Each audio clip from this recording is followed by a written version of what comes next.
Magandang araw kayo Ultimax. Dito ay tuturo ko sa iyo kung paano mag-activate ng isang associate dealer. Una ay buksan mo ang ating Ultimax app. Magtungo sa dealers menu. Buksan ang activate dealer. Ilagay ang impormasyon ng iyong ire-register na dealer. Ang mobile number niya, pangalan at ang gusto niyang username.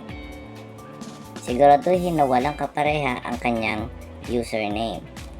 Walang problema kung account niya ay dati ng registered retailer ng Ultimax dahil malilipat ang pondo nito sa kanyang dealer account. Ilagay ang sponsor username.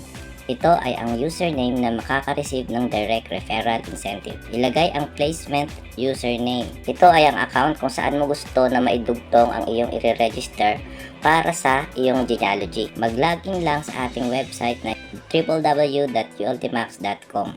Mamili sa A or B kung saan mo gusto ilagay ang iyong i-register na dealer. Ilagay ang city o municipality ng iyong i-register na dealer.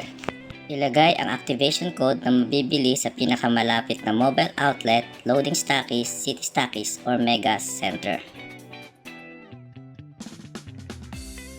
Kalakip nito ang business kit na makukuha ng nag-register na dealer.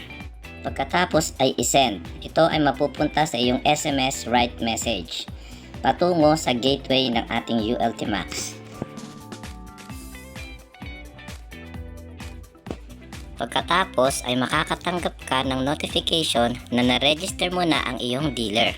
Ang iyong dealer naman ay makakatanggap ng notification na may nakalakip na impormasyon ng kanyang account kasama ang kanyang password para sa kanyang online account.